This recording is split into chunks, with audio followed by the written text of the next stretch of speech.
सभी छात्रों और मित्रों को हमारी तरफ से नमस्कार। मैं डॉक्टर संजय सर स्वागत करते हैं आपको अनअकैडमी यूपीएससी हिंदी चैनल पर, जो भारत का सबसे बड़ा एजुकेशन चैनल है मित्रों। और अभी से कुछ समय पूर्व जो है आपने प्रधानमंत्री का भाषण सुना होगा। उन्होंने देश को संबोधित किया और उन्होंने आपके कोरोना वायरस की समस्या को देखते हुए देश में लॉकडाउन की जो लिमिट है उसको उन्होंने 3 मई तक बढ़ा दिया मित्रों। ठीक है, तो हमारा देश, हमारा राष्ट्र जो है आज इस एक वैश्विक समस्या से जूझ रहा है और हम एकजुट होकर इससे लड़ने की कोशिश कर रहे हैं और मुझे उम्मीद है कि हम इसमें सफल भी होंगे।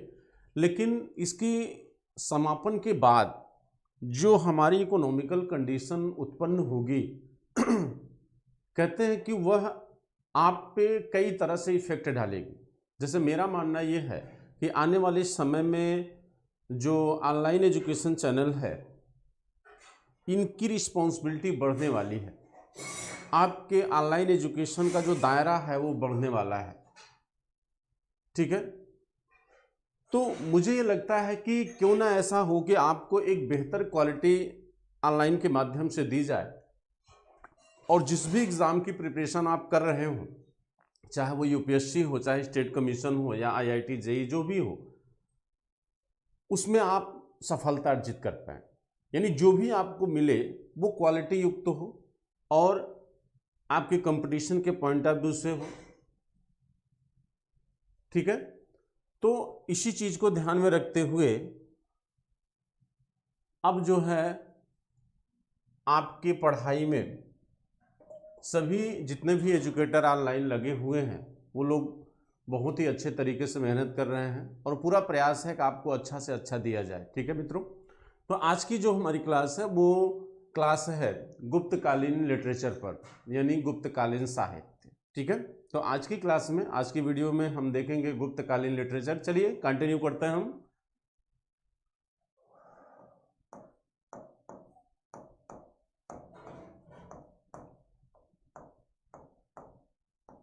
गुप्तकालीन साहित्य।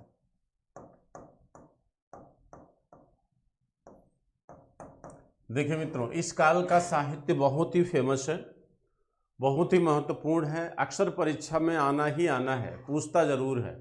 ठीक है, और इस गुप्त काल में आपको नाटक भी दिखाई देंगे, आपको महाकाव्य भी दिखाई देंगे, आपको गणित के साथ साहित्य भी दिखाई देंगे, आपको जो है विज्ञान के साहित्य भी दिखाई देंगे, चिकित्सा के साहित्य भी दिखाई देंगे।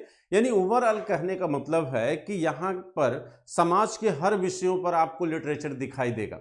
और आपको ये भी पता है कि गुप्त काल को इसीलिए कला एवं साहित्य की दृष्टि से स्वर्ण युग की संज्ञा दी गई है। गुप्त काल को स्वर्णकाल कहा जाता है।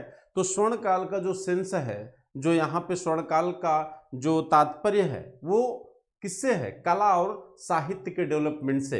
यानी गुप्त काल में कला और साहित्य का जो डेवलपमेंट था वो बहुत ही बेहतर कंडीशन में था, जिसकी वजह से गुप्त काल को स्वर्ण काल की संज्ञा दी गई है। तो कला तो हम अलग वीडियो में, अलग क्लास में देखेंगे, लेकिन लिटरेचर के तौर पर हम देखते हैं कि गुप्त काल के लिटरेचर का डेवलपमेंट किस तरीके का रहा या क्या योगदान यहाँ के लिटरेचर का रहा। सबसे पहले हम देखेंगे कि गुप्त काल में साहित्य की विशेषता या इस समय के साहित्य की विशेषताएं क्या थी। गुप्तकालीन साहित्य की विशेषता, गुप्तकालीन साहित्य की विशेषता क्या थी? जैसे हर काल के साहित्य की अपनी एक क्या होती है? विशेषता होती है। वैसे ही गुप्त काल के साहित्य की क्या विशेषता थी, इस चीज को हमें थोड़ा सा समझना होगा मित्रों। ठीक है, चलिए बहुत अच्छी बात है, सभी लोग लाइव हो जाइए फटाफट। अब देखिए, कहते हैं गुप्त काल के जो साहित्य हैं उनकी एक खास बात यह है कि वो साहित्य जो है पूरी तरह प्रेम प्रधान है। यानी पहली बात तो ये कि गुप्तकालीन साहित्य को प्रेम प्रधानता, गुप्तकालीन साहित्यों में प्रेम प्रधानता स्पष्ट रूप से दिखाई देती है। यानी सामान्य रूप से जो साहित्य लिखे गए या नाटक जो लिखे गए वो प्रेम पर आधारित लिखे गए। कोई भी आप उठा के देखिए, जैसे आप देखेंगे शूद्रक की रचना है मृच्छकटिकम, तो वो चारुदत्त और वसंत सेना की प्रेम कहानी पर है। कालिदास की मालविकाग्निमित्रम को देखिए तो मालविका और अग्निमित्र की प्रेम कहानी पे है। आप इसके बाद कालिदास की अभिज्ञान शाकुंतलम देखिए तो शकुंतला और दुष्यंत की प्रेम कहानी पर है। तो ओवरऑल अगर आप देखें, स्वप्नवासव दत्ता देख लीजिए भास की, तो कहने का मतलब है कि सामान्य रूप से गुप्त काल के जो साहित्य लिखे गए हैं वो प्रेम प्रधान साहित्य है। तो इस काल के साहित्य की जो पहली विशेषता है वह है इस काल के साहित्य प्रेम प्रधान साहित्य, प्रेम प्रधान साहित्य है। तो पहली विशेषता हो गई कि इस काल के जो साहित्य हैं वो क्या है, प्रेम प्रधान साहित्य है। ठीक है। दूसरा, इस काल के साहित्यों में ये ध्यान रखा गया है कि साहित्य का जो समापन हो वो सुखांत होना चाहिए, दुखांत नहीं। जैसे आज की मूवियों में आप जब देखने जाते हैं तो सामान्यतः जो भारत की मूवियां बनती हैं वो सकारात्मक होती हैं। कहने का मतलब उनकी एंडिंग जो होती है वो सुखांत होती है, दुखांत नहीं होती। यानी एक्ट्रेस या एक्टर प्रेम में बिछुड़ते नहीं या एक दूसरे से मरते नहीं, कितनी भी कठिनाइयां हो वो उनको पार करके कहीं न कहीं अंत में क्या होते, मिल जाते हैं। ये चीज आपके गुप्तकालीन नाटकों में भी दिखाई देती है। तो गुप्त काल का जो साहित्य है वो सामान्यतः जो है सुखांत आधारित है, यानी उनकी जो कहानी है वो सुखांत जाके एंडिंग होती है। तो दूसरी विशेषता है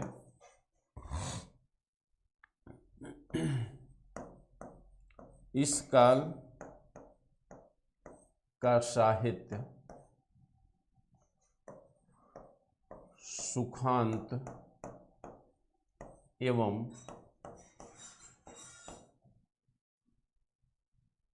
संयोग श्रृंगार रस आधारित है। संयोग श्रृंगार रस, संयोग श्रृंगार रस आधारित है।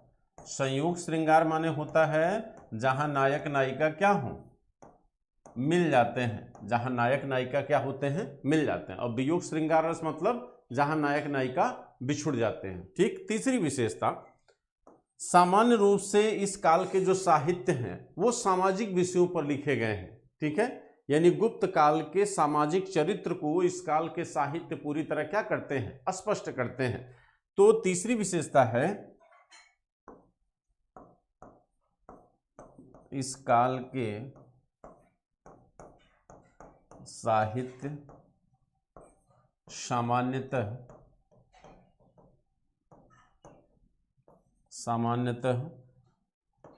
सामाजिक विषयों पर लिखे गए, सामान्यतः सामाजिक विषयों पर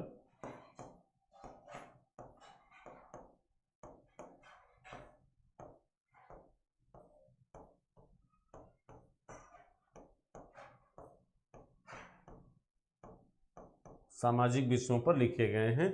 ठीक है। इसके अतिरिक्त भाषा इनकी क्या है, संस्कृत है।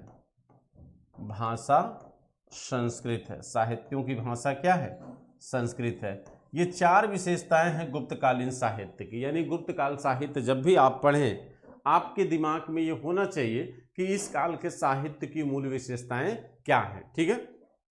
अब हम ये बात कर देखेंगे कि गुप्त काल के साहित्य को कितने कैटेगरी में बांटा जा सकता है।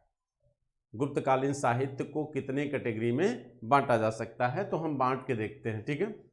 चलिए,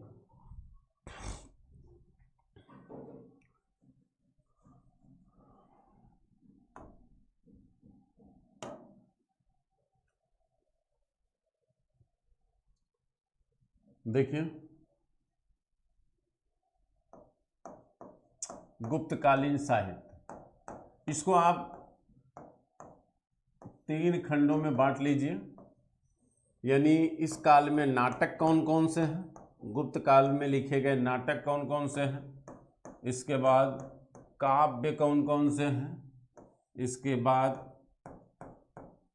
गणित के साहित्य, इसके बाद चिकित्सा के साहित्य, गणित एवं चिकित्सा संबंधी साहित्य। ठीक है। तो इस तरह हम जो है गुप्त काल के साहित्य को 4 कैटेगरी में बांट के देख सकते हैं। तो पहले देखते हैं नाटक कौन कौन से हैं। नाटक में अगर आप देखें तो नाटक में 3 नाटक कालिदास के आते हैं, मालविकाग्निमित्रम,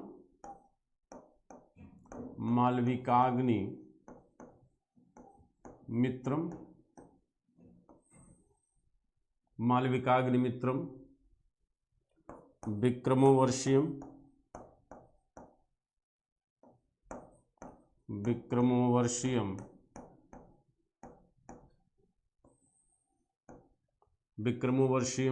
और अभिज्ञान शाकुंतलम।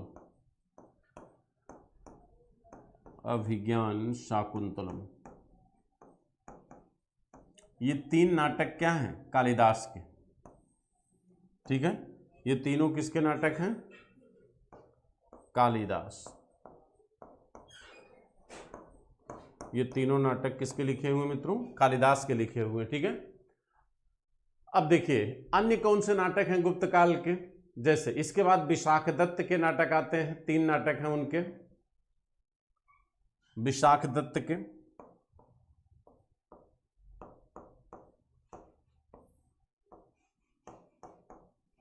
विशाखदत्त का नाटक है मुद्रा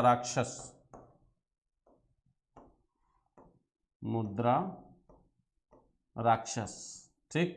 देवी चंद्रगुप्तम,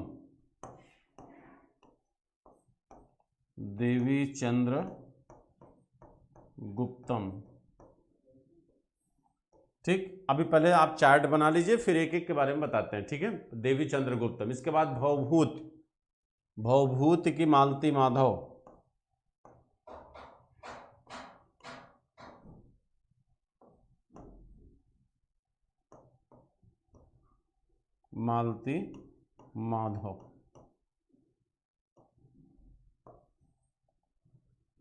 ठीक है। इसके अतिरिक्त भवभूत की 2 और रचनाएं हैं आपकी, उत्तर रामचरितम और महावीर चरितम। उत्तर रामचरितम और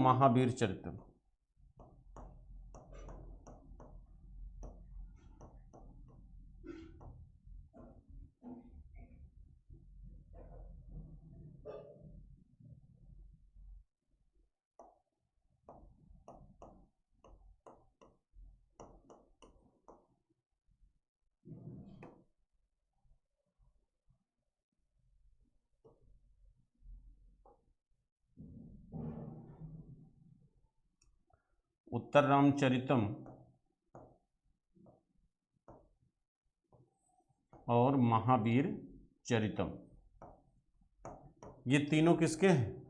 आपके भवभूत के हैं। ठीक, मालती माधव, उत्तर रामचरितम और महावीर चरितम।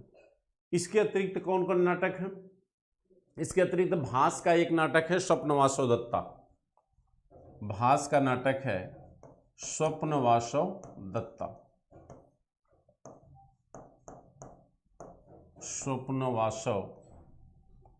दत्ता, ये महाकवि भास का नाटक है। ठीक है, स्वप्नवासव दत्ता ये महाकवि भास का नाटक है। कहते मित्रों कालिदास की रचनाओं को पहले हम थोड़ा सा यहाँ पे देख लेते हैं। ये 3 नाटक जो है किसके हैं? कालिदास के। मालविकाग्निमित्रम, ये मालविका और अग्निमित्र की प्रेम कहानी पर आधारित है। मालविका जो है नायिका है, अग्निमित्र जो है नायक है। अग्निमित्र जो है कौन है? ये पुष्यमित्र शुंग का लड़का था अग्निमित्र। ठीक है, कहते हैं शुंग वंश के शासक थे अग्निमित्र, जिनकी प्रेम कहानी को दर्शाया गया है किससे? मालविका से। ठीक, उसके बाद आपका जो महत्वपूर्ण है कालिदास की रचनाओं में वो है अभिज्ञान शाकुंतलम। कहते हैं ये अभिज्ञान शाकुंतलम जो है ये शकुंतला और दुष्यंत की प्रेम कहानी को दर्शाता है। शकुंतला एवं दुष्यंत की प्रेम कहानी का उल्लेख आपके अभिज्ञान शाकुंतलम में किया गया है। इसमें कहा गया है कि कण्व ऋषि के आश्रम में बैठी शकुंतला जो है वह राजा दुष्यंत की सुंदरता को अपने पट को खींचे हुए, पट माने घूंघट, पट को खींचे हुए अपनी कनखियों से निहार रही थी। कनखिया माने होता तिरछा देखना, यानी कहने का मतलब है कि यह साहित्य इसलिए महत्वपूर्ण है क्योंकि इसमें पहली बार हमको जो है पर्दा प्रथा का प्रमाण मिलता है। पर्दा प्रथा का प्रमाण हमको सबसे पहले कहाँ मिलता है? अभिज्ञान शाकुंतलम में मिलता है। तो ये 2 नाटक कालिदास के इंपॉर्टेंट है। मुद्रा राक्षस, ये देखिए ये मुद्रा राक्षस जो किसका है, विशाखदत्त का है। मुद्रा राक्षस विशाखदत्त की रचना है। इस मुद्रा राक्षस में हमें मौर्य वंश की जानकारी प्राप्त होती है। किसकी जानकारी प्राप्त होती है? मौर्य वंश की, ठीक है। और मौर्य वंश के राजा को इसमें क्या कहा गया? वृषल कहा गया है। वृषल माने होता है निम्न कुल का। कहते हैं मौर्यों को मुद्रा राक्षस नामक ग्रंथ में वृषल शब्द से संबोधित किया गया है, और वृषल माने होता है क्या? निम्न कुल का, ठीक है। वृषल मतलब निम्न कुल का। वृषल मतलब यानी कहने का तात्पर्य है कि विशाखदत्त की रचना मुद्रा राक्षस जो है वो किस राजवंश की जानकारी देती है? तो मौर्य राजवंश की जानकारी देती है, ठीक है। थोड़ा पानी दे। मौर्य राजवंश की जानकारी ये देता है। अब देखिए इसके बाद है देवी चंद्रगुप्तम नाटक। देवी चंद्रगुप्तम ये भी विशाखदत्त की रचना है और ये बहुत ही महत्वपूर्ण है। देवी चंद्रगुप्तम का जो संबंध है इसको यहां से देखिए।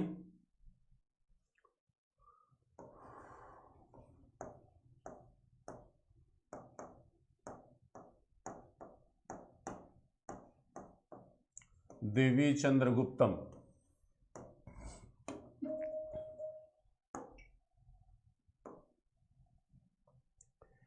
इसमें जो है गुप्त काल की जानकारी प्राप्त होती है।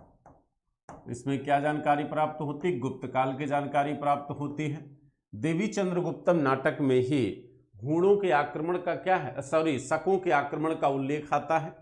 यह देवी चंद्रगुप्तम नाटक जो है राजा चंद्रगुप्त द्वितीय जो गुप्त वंश के राजा थे उनके बारे में हमको जानकारी देता है, और कहता है कि इनके बड़े भाई रामगुप्त जब शासक थे तो रामगुप्त के समय शकों ने रामगुप्त को आक्रमण करके क्या किया? बंदी बना लिया।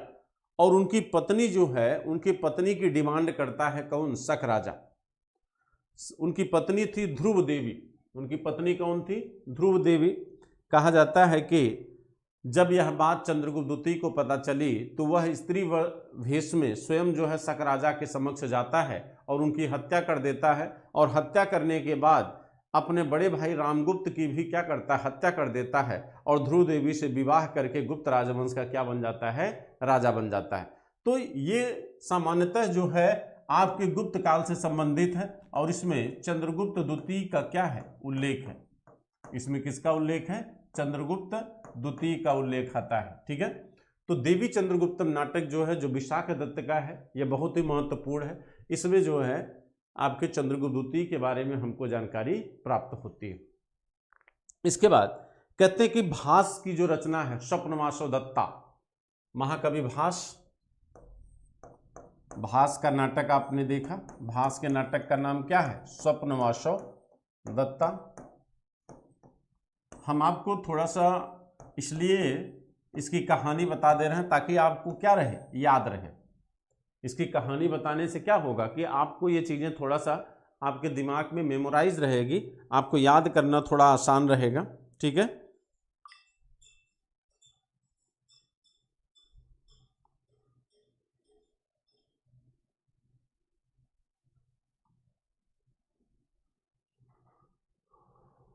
अब देखिए कहते स्वप्नवासो दत्ता में भी भास का ये नाटक है स्वप्नवासो दत्ता।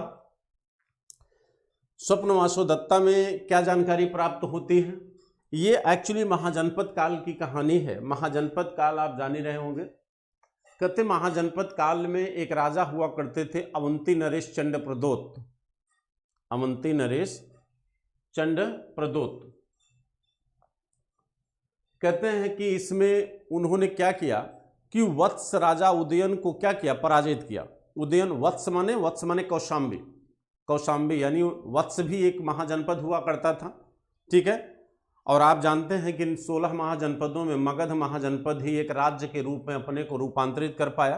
कहते हैं कि अवंती नरेश चंड प्रदोत ने वत्स नरेश उदयन पर आक्रमण करके उदयन को बंदी बना लेता है, और उदयन जो है एक बेहतर संगीतज्ञ भी था। और कहते हैं उदयन को जब बंदी बना के ले जाता है अपने यहाँ तो कैद खाने में डाल देता है, लेकिन जब उसको ये जानकारी हुई कि उदयन एक बेहतर संगीतज्ञ है तो उसने उदयन को अपनी पुत्री वासवदत्ता का शिक्षक नियुक्त कर दिया। इसने अपनी पुत्री वासुदत्ता का क्या कर दिया, शिक्षक नियुक्त कर दिया। और शिक्षक नियुक्त होने के बाद उदयन एवं वासुदत्ता के बीच प्रेम का क्या हुआ, प्रस्फुटन हुआ। और इस प्रेम की प्रस्फुटन के उपरांत जो है कहा जाता है कि एक दिन वासुदत्ता की मदद से ही उदयन वासुदत्ता को लेकर वहां से क्या होता है, फरार हो जाता है, यानी कैद से निकल आता है। और उसी के आधार पर जो नाटक लिखा गया है उसी को स्वप्न वासुदत्ता कहा गया है। ठीक है, तो ये महाकवि भास का नाटक है। तो इस तरह जो नाटक हैं, जैसे सामान्य रूप से आपसे कहानी नहीं पूछेगा, लेकिन आपको ये नाम याद होने चाहिए कि किस नाटक का लेखक कौन है। ठीक है, तो एक बार फिर से आप रिमाइंड कर लीजिए, विक्रमोर्वशीयम, मालविकाग्निमित्रम, अभिज्ञान शाकुंतलम, ये 3 नाटक हैं जो कालिदास के हैं। मृच्छकटिकम, हाँ मृच्छकटिकम की भी चर्चा कर लेते हैं। शूद्रक की रचना है मृच्छकटिकम। कहते हैं शूद्रक ने एक बहुत महान नाटक लिखा है जिसका नाम है मृच्छकटिकम। इसको माटी की गाड़ी कहते हैं, इसका अर्थ है मृच्छकटिकम का माटी की गाड़ी, मृच्छकटिकम। ठीक है, ये गुप्त काल पर आधारित है। किस पर आधारित है, गुप्त काल पर आधारित है। ठीक, कहते हैं कि इस कहानी में, ये बहुत ही फेमस नाटक है, इस नाटक को बहुत बार दर्शाया भी गया है व्यवहारिक तौर पर, और बहुत से लेखकों ने इसका अलग अलग भाषाओं में अनुवाद भी किया है मृच्छकटिकम को। कहते हैं कि मृच्छकटिकम जो है मूल रूप से वसंत सेना और चारुदत्त की प्रेम कहानी पर आधारित है। ये जो है चारुदत्त और वसंत सेना की प्रेम कहानी पर क्या है, आधारित है। वसंत सेना जो है मित्रों, कहा जाता है कि वसंत सेना एक समृद्ध और धनी गणिका थी। वसंत सेना बेहद खूबसूरत और एक संपन्न गणिका थी। गणिका माने वेश्या, गणिका माने वेश्या। कहते हैं कि दुर्भाग्य से चारुदत्त, जो दरिद्र चारुदत्त है, ये गरीब ब्राह्मण है। ये क्या है, गरीब ब्राह्मण है जो व्यवसाय करता है। और आप जानते हैं कि यद्यपि ब्राह्मणों का जो कर्तव्य जो है वो 6 है, ब्राह्मणों के 6 कर्तव्य बताए गए हैं, दान देना, दान लेना, शिक्षा देना, शिक्षा लेना, यज्ञ करना और कराना। लेकिन कहा जाता है कि गुप्त काल में आकर जो स्मृतियां हैं गुप्त काल की, और इस काल के पुराण हैं, जैसे नरसिंह पुराण है, अग्नि पुराण है, ये ऐसे पुराण हैं जिन्होंने ब्राह्मणों को भी कृषि कार्य करने का अवसर प्रदान किया। यानी परिस्थितियां जब बदलने लगी, गुप्त काल का जब पतन होने लगा, तो हर एक वर्ग को एक दूसरे वर्ग के कार्य के अधिकार धीरे धीरे दिए जाने लगे। तो कहा जाता है इस काल में जो है ब्राह्मणों को भी व्यापार, वाणिज्य और कृषि कार्य करने की अनुमति मिल गई। तो यहां चारुदत्त जो है ये गरीब ब्राह्मण है जो व्यवसाय करता है। कहा जाता है कि चारुदत्त जो है इस वसंत सेना से प्रेम करने लगता है, लेकिन दुर्भाग्य ये था मित्रों कि गुप्त काल में जो है वेश्याओं को हे दृष्टि से देखा जाता था और इन वेश्याओं को विवाह करने की अनुमति नहीं थी। तो यहां वसंत सेना मजबूर थी, चूंकि वह चारुदत्त से विवाह नहीं कर सकती थी, चूंकि राज्य इस बात की अनुमति नहीं देता। कहा जाता है कि दरिद्र चारुदत्त की पत्नी भी उनके इस प्रेम से क्या थी, परिचित थी, और उसने कभी अपने पति के प्रेम का विरोध नहीं किया। इसलिए नहीं विरोध किया क्योंकि समाज इस बात की अनुमति नहीं देता। कहते हैं कि यहां पर स्त्री को पति के प्रति एक समर्पण का भाव दिखाया गया है। ठीक है, ये क्यों, क्योंकि समाज जो है वो पुरुष प्रधान समाज था, इसलिए यहां पर समर्पण का भाव दिखाया गया है। कहा जाता है कि चारुदत्त और वसंत सेना की प्रेम कहानी जो है वो सफल नहीं हो पाती, और इसी कहानी के आधार पर शूद्रक ने इस ग्रंथ की थोड़ा पानी चाहिए, शूद्रक के इस ग्रंथ की क्या है, रचना की गई है। और ये मृच्छकटिकम ग्रंथ जो है बहुत ही क्या है, फेमस है। ठीक है, आगे चलते हैं हम। तो ये जो नाटक हैं इस काल के जो है इस नाटक थे गुप्त काल के। अच्छा, एक नाटक और है इंपॉर्टेंट, उसकी भी चर्चा कर लेते हैं, उसका केवल नाम जानते रहिए। कहते प्रवरसेन ये चंद्रगुप्त का दौहित्र था प्रवरसेन। इसने एक किताब लिखी थी नाटक, जिसका नाम है सेतुबंध। बहुत इंपॉर्टेंट किताब है।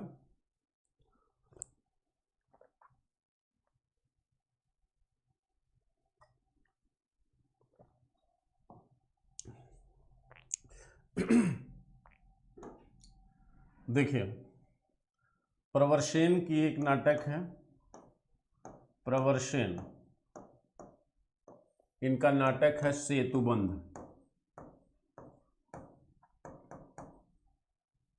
ठीक, ये चंद्रगुप्त के क्या थे, दौहित्र थे। दौहित्र माने क्या होगा, दामाद। ठीक है, प्रवरसेन की रचना है सेतुबंध, ये भी क्या है, गुप्त काल की है। ठीक है, चलिए अभी तक जितना हमने देखा वो सब क्या थे, नाटक थे, जिनको आप लोग, मुझे उम्मीद है कि आप लोग नोट कर लिए होंगे। सभी लोग जो है इसको, जितने भी नाटक की चर्चा हमने किया उनको आप लोग नोट कर लिए सभी लोग। चलिए, सबको हमारी तरफ से नमस्कार, सबको नमस्ते हमारी तरफ से, जितने भी लोग हैं।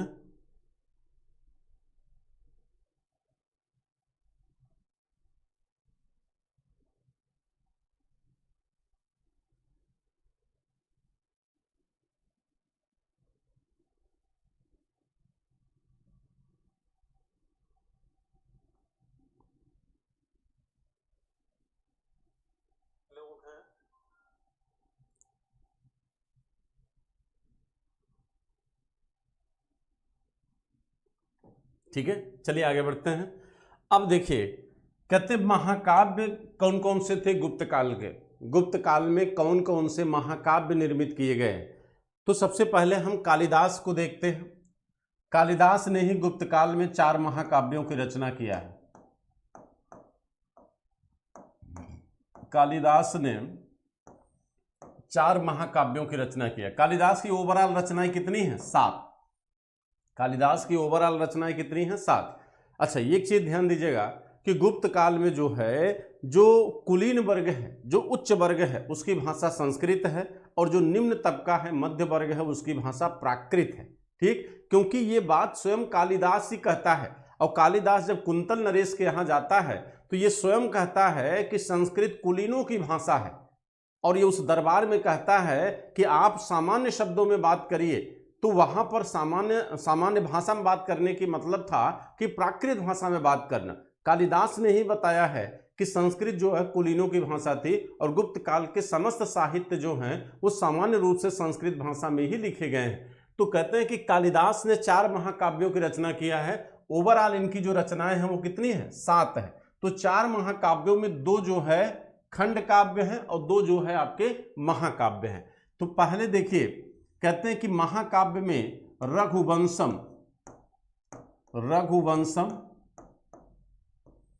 कहते हैं, इसमें राजा भगवान राम के 40 वंशजों की पूरी कहानी दी गई है। रघुवंशम ये महाकाव्य है। ठीक है, ये क्या है, ये महाकाव्य है। रघुवंशम ये महाकाव्य है।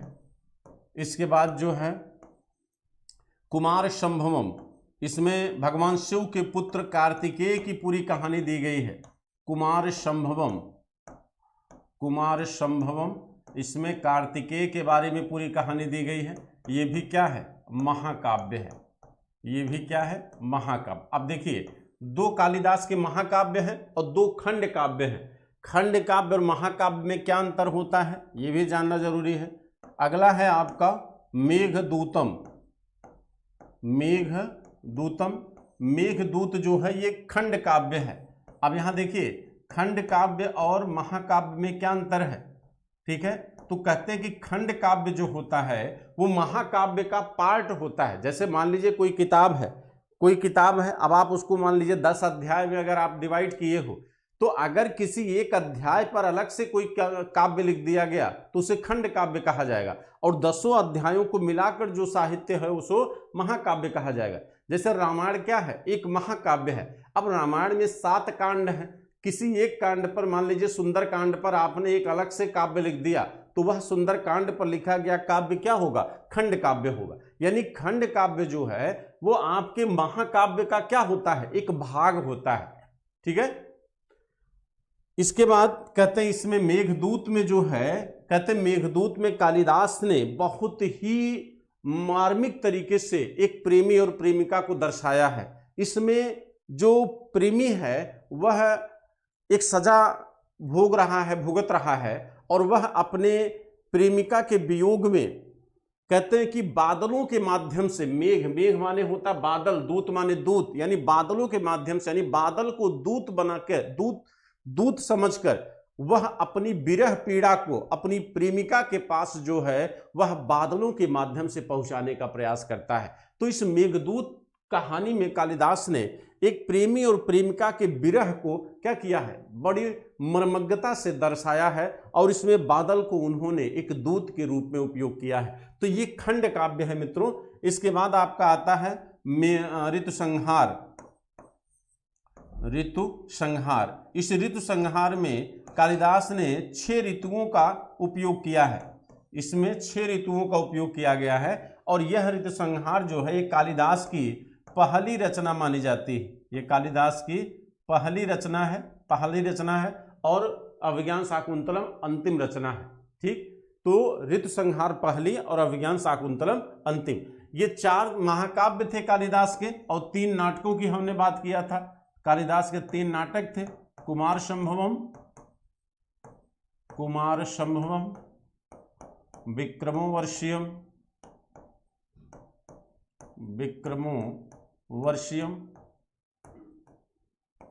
और अभिज्ञान शाकुंतलम।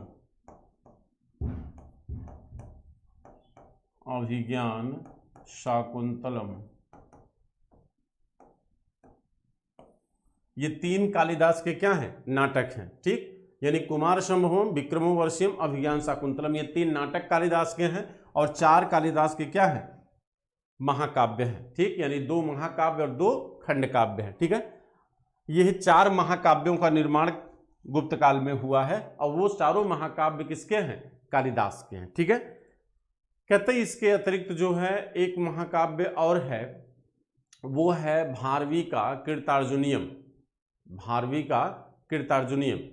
कहते हैं कि भारवी ने जो रचना लिखी है कीर्तार्जुनीयम,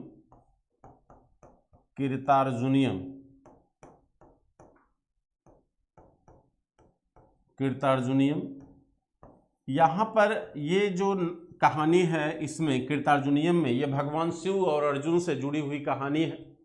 कहते महाभारत युद्ध के प्रारंभ होने से पूर्व जितने भी योद्धा थे सभी अपने अस्त्र और शस्त्र को मजबूत कर रहे थे, और अर्जुन ने भी अपने को मजबूत करने के उद्देश्य से, कहा जाता है कि जंगल में उन्होंने भगवान शिव से पाशुपत प्राप्त करने के लिए उनकी आराधना करना शुरू किया, और भगवान शिव किरात के रूप में क्या होते हैं, उपस्थित होते हैं।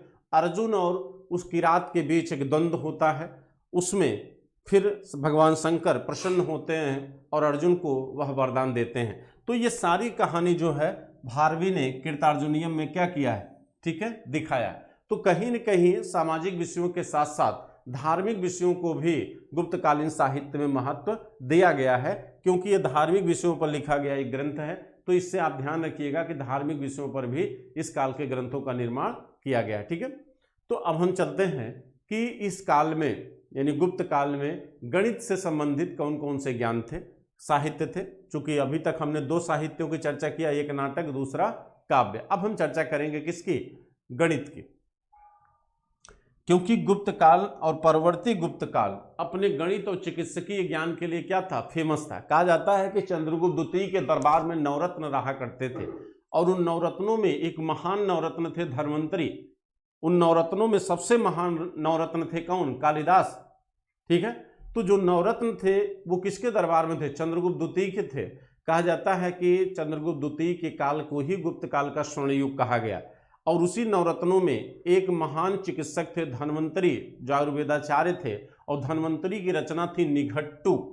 पहले हम चिकित्सा की बात कर लें। चिकित्सा का संबंधी ग्रंथ कौन है,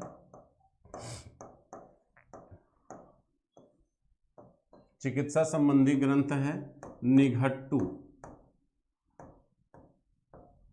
और इसका लेखक कौन है, धन्वंतरी। इसका लेखक है कौन, धन्वंतरी, जो किसके दरबार में रहता था, चंद्रगुप्त द्वितीय के दरबार में रहता था। ठीक है, इसके अतिरिक्त गुप्त काल में ही आपके रसायन विज्ञान के प्रणेता नागार्जुन भी थे, ठीक, जिन्होंने रस विज्ञान की खोज किया था। रस विज्ञान रस विज्ञान के प्रणेता कौन थे? नागार्जुन। इन्हें रसायनज्ञ भी कहा गया है। इन्हें क्या कहा गया है? रसायनज्ञ। इन्हें रसायनज्ञ भी कहा जाता है। किसको? नागार्जुन को। रसायन शास्त्र के जनक माने जाते हैं। कौन? नागार्जुन। तो दो ये चिकित्सकीय ग्रंथ माने गए हैं। अब देखते हैं हम कि गुप्त काल में कौन कौन से गणित संबंधी ग्रंथ हैं। गणित से जुड़े हुए ग्रंथों के रचना को हम गुप्त काल में देखेंगे, और गणित से संबंधित बातें आपके इंपॉर्टेंट भी हैं गुप्त काल में। देखिए, कहते हैं कि हालांकि गुप्त काल के पतन के बाद यानी परवर्ती गुप्त काल में इन विद्वानों का हमें श्रेय दिखाई देता है, तो गणित के क्षेत्र में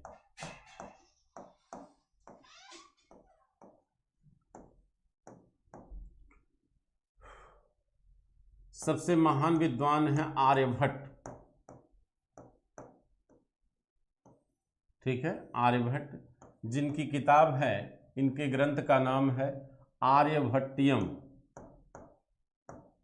आर्यभट्टियम इनकी किताब है आर्यभट्टियम। कहते हैं कि आर्यभट्ट ने जो ग्रंथ लिखा था, और आर्यभट्ट गणित एवं ज्योतिष के विद्वान माने जाते हैं। ये किसके विद्वान हैं? गणित एवं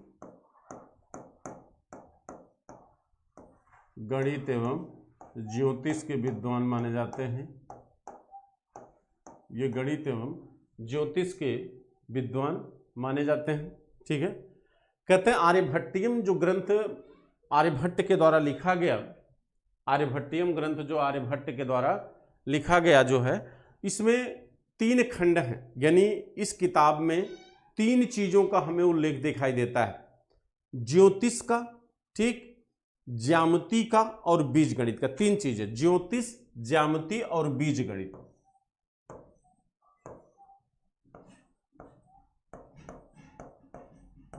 ज्योतिष, ज्यामिति और बीज गणित। ठीक है, अब देखिए, कहते हैं बीज गणित, ये गणित का भाग है। ज्योतिष, देखिए यहां पर हमने लिखा ये ज्योतिष भी थे और गणितज्ञ भी थे। और ज्यामिति भी किसका भाग है? ये दोनों किस में आते हैं? ये दोनों गणित में आते हैं मित्रों। ठीक, और ज्योतिष जो है ये खगोलज्ञ में आएगा। तो इसीलिए कहा जाता है कि आर्यभट्ट जो है वो गणितज्ञ भी थे और ज्योतिषाचार्य भी थे। तो ये दोनों याद रखिएगा कि इन्होंने आर्यभट्टियम नामक जो ग्रंथ लिखा उसमें मूल रूप से ज्योतिष का उल्लेख है, ज्यामिति का उल्लेख है और बीज गणित का उल्लेख है। और कहा जाता है कि आर्यभट्ट ने ही सबसे पहले शून्य का आविष्कार किया था। भारत में शून्य का आविष्कार सबसे पहले किसके द्वारा किया गया? आर्यभट्ट के द्वारा किया गया। कहा जाता है कि आर्यभट्ट ने ही पाई का मान 3.14 बताया। ठीक है, कहा जाता है कि आर्यभट्ट ने ही कहा कि पृथ्वी अपने अक्ष पर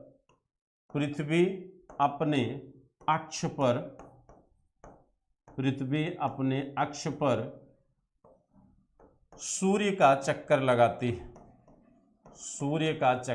लगाती। ये 3 महत्वपूर्ण बातें किसकी हैं? आर्यभट्ट की हैं। आर्यभट्ट ने, कहते हैं कि आर्यभट्ट ने ही ये बताया था कि पाई का मान कितना होगा? 3.14, जिसको आप 22/7 भी कहते हो। ठीक, शून्य के आविष्कारक माने जाते हैं कौन? आर्यभट्ट। और आपके इन्होंने ही कहा था कि पृथ्वी अपने अक्ष पर क्या करती है? घूमती है, और घूमते घूमते जो है यह सूर्य का चक्कर लगाती है। बाद में कोपरनिकस आएंगे और इस सिद्धांत को क्या करेंगे? बदल देंगे। ठीक, तो कोपरनिकस थ्योरी बदल देते इस सिद्धांत को।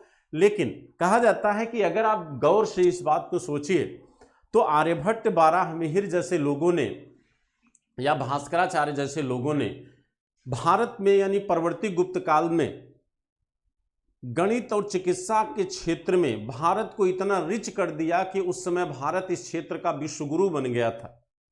कहा जाता है कि जब अलबरूनी मोहम्मद गजनवी के साथ हिंदुस्तान आता है तो अलबरूनी जब इन साहित्यों का अध्ययन किया, और अलबरूनी पहला विदेशी यात्री है जिसने पुराणों का अध्ययन किया, और वह कई भाषाओं का ज्ञाता था। उसे अरबी भी पता थी, फारसी भी आती थी, संस्कृत भी आती थी, हिंदी भी आती थी, उर्दू भी आती थी। कहते हैं कि वह एक महान विद्वान था अलबरूनी। और अलबरूनी जब हिंदुस्तान आया और जब इस गुप्तकालीन इन साहित्यों का अध्ययन किया उसने, बाराहमीर और आर्यभट्ट के, तो उसने कहा था कि मैं भारत का ऋणी हूँ, मैं भारत का ऋणी हूँ। और वह इतना ज़्यादा प्रभावित हुआ कि उसने तुरंत जो है अल-फजरी नाम है, अल-फजरी से इन ग्रंथों का क्या किया, फारसी अनुवाद कराया और इसे ले गया कहाँ पे, अरब में। और कहा जाता है कि अरब का जो खलीफा था वह इतना प्रभावित हुआ भारत के इन साहित्यों से कि वह प्रत्येक वर्ष जो है समस्त विद्वानों का एक ऑर्गेनाइजेशन स्थापित करना, एक सम्मेलन प्रारंभ किया, जिसमें भारत के विद्वानों को क्या करता था, आमंत्रित करता था। तो भारतीय साहित्य कहीं न कहीं जो है एक महान योगदान उस समय दिया, और एक वैश्विक संबंधों के निर्माण में भी इसने एक अहम योगदान दिया। और दूसरी चीज, गणित और चिकित्सा का जो प्रारंभ गुप्तकाल से शुरू हुआ वो आज तक अभी तक रुका नहीं है। ठीक है, अब हम देखेंगे इनके अतिरिक्त और कौन है, जैसे बाराहमीर। ठीक है, बाराहमीर एक खगोलज्ञ थे।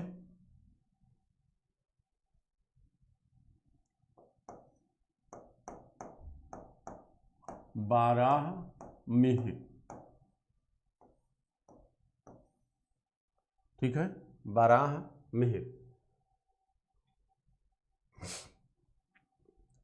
कहते हैं कि बाराहमीर ये खगोलज्ञ माने जाते हैं,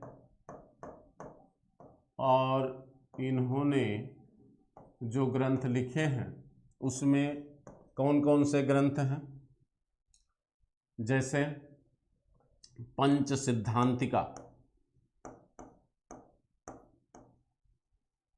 पंच सिद्धांतिका,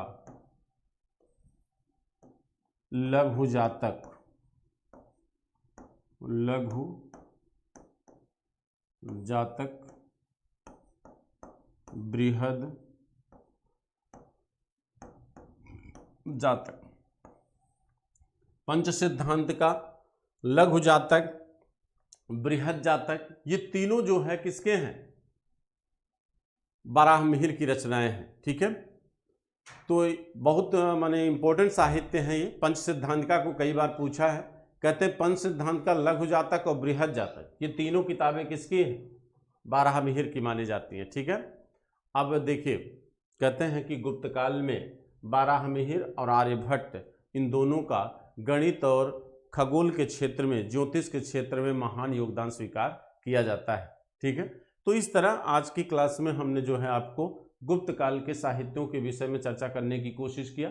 ठीक है, अच्छा, एक जानकारी आपको ये देना चाह रहे थे कि जैसे अभी आप जो है दोनों क्लासों में 12 बजे और 8 बजे आर्ट एंड आर्किटेक्चर आपका चल रहा था।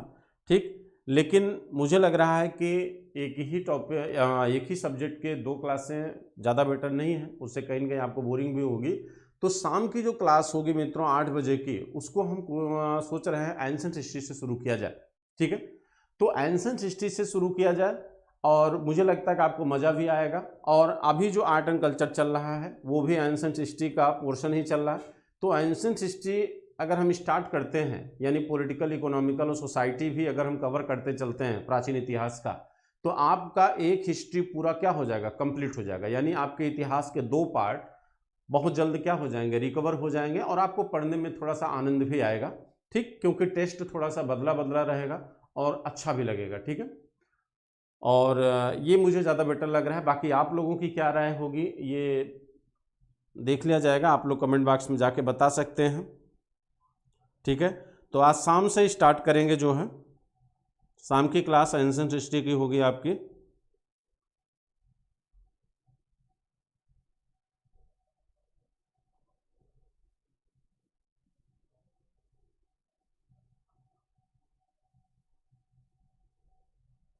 तो अभी तक जैसे आपने आर्ट एंड कल्चर में आर्ट एंड कल्चर में आपने देखा था कि हमने स्टोन एज को और ह्यूमन मानव उत्पत्ति को बड़े अच्छे से कवर किया है। तो उसमें मुझे नहीं लगता कि पाषाण काल को फिर से पढ़ाने की ज़रूरत है, क्योंकि पाषाण काल में वहाँ पे पॉलिटिकल हिस्ट्री है नहीं, इकोनॉमिकल हिस्ट्री उस तरह से है नहीं, बेसिकली वो कल्चर है। तो पाषाण काल को पूरा हमने बड़े अच्छे से आर्ट एंड कल्चर में ही कवर कर दिया। तो प्राचीन इतिहास की जो स्टार्टिंग की जाएगी वो इंडस वैली से शुरू होगी, और आपकी हो सकेगा तो क्षेत्रीय संस्कृतियों से शुरू करेंगे, जो ताम्रपाषाण काल है वहाँ से स्टार्ट होगी। तो शाम की क्लास के लिए आप लोग 8 बजे जो है उपस्थित रहिएगा, आपकी प्राचीन इतिहास की क्लास स्टार्ट होगी। ठीक है, थैंक यू, जय हिंद, फिर मिलते हैं।